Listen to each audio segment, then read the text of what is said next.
کیا یہ حدیث صحیح ہے کہ عمار ابن یاسر کو ایک باغی جماعت شہید کرے گی اور ابن یاسر رضی اللہ عنہ جنت کی طرف بلا رہیں گے اور باغی آگ کی طرف بلا رہے ہیں؟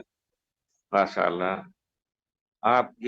اگر آپ واقعی اس کو سمجھنا چاہتے ہیں، الحمدللہ زندگی بھر میں نے اور اس کتاب کو جس میں باقاعدہ اس مسئلے کی تحقیق ہے، ڈاکٹر محمد تقی الدین ہلالی کا ہمارے اوپر بڑا احسان، اللہ تعالیٰ ان کو جزائے. ان کے پاس رہتا تھا گھر میں، ان کو لے کر کے حج کرتا تھا، سب کچھ.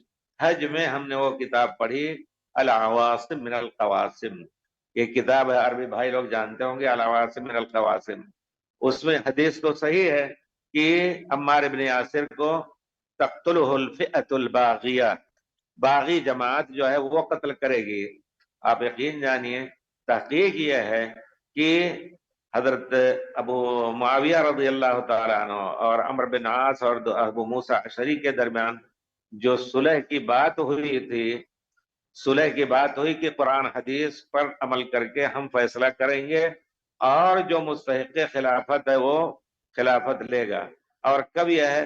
حضرت علی کی شہادت اس وقت ہو چکی تھی، حضرت حسین رضی اللہ تعالیٰ عنہ کے ساتھ جنگ کی بات تھی.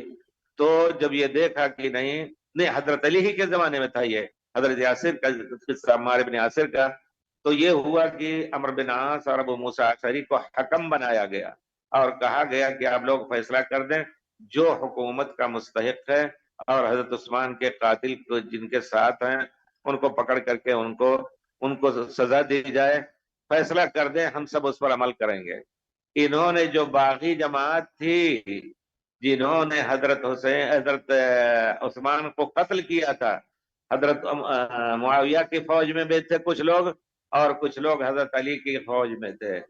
انہوں نے دیکھا کہ اگر صلح ہوگی تو ہماری خیر نہیں ہوگی. یہ حقیقت سمجھنے کی کوشش، دو ٹوک میں پورا خلاصہ آپ کو تمام یعنی تاریخی روایتیں جو ان پہ ذکر ہیں اور صحیح روایتیں، تو انہوں نے سوچا کہ اگر یہ لوگ صلح کر لیں گے تو ہم سب پکڑے جائیں گے.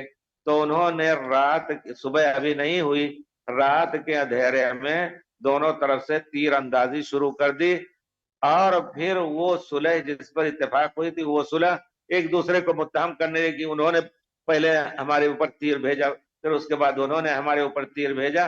اس درمیان حضرت عمار ابن یاسر کا انتقال ہوا. تو گویا وہی باغی جماعت جو حضرت عثمان رضی اللہ تعالیٰ عنہ کے قاتل تھے، وہی سبب بنے ان کے قتل کے. وہی عمار تقتلہ الفئۃ الباغیہ. وہی لوگ اس کو حضرت معاویہ پر چسپاں کرنا غلط ہے پورے طور پر، یا حضرت علی پر چسپاں کرنا غلط ہے. فئۃ باغیہ یہی ہے.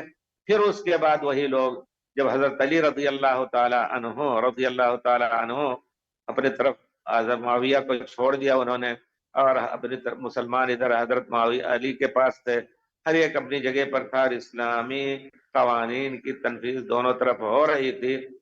انہوں نے ہی حضرت علی کو اور معاویہ کو کہا کافر ہیں. یہی لوگ خوارج جن کو کہا جاتا ہے، خوارج کا وجود آپ جانے کی دین اور جماعت سے نکل گئے. انہوں نے کیا کیا؟ انہوں نے یہی کہا کہ یہ لوگ ان الحکم الا للہ، فیصلہ تو اللہ کے طرف سے ہے، اللہ کے لیے فیصلہ ہے. انہوں نے عمرو بن عاص اور حضرت ابو موسیٰ کو فیصل بنایا، کافر ہو گئے. تو نہروان کے علاقے میں وہاں اپنی ایک جتھا اور جماعت بنا کر کے، وہاں پانی تھا اور وہاں رہنے کی جگہ تھی، بنایا انہوں نے.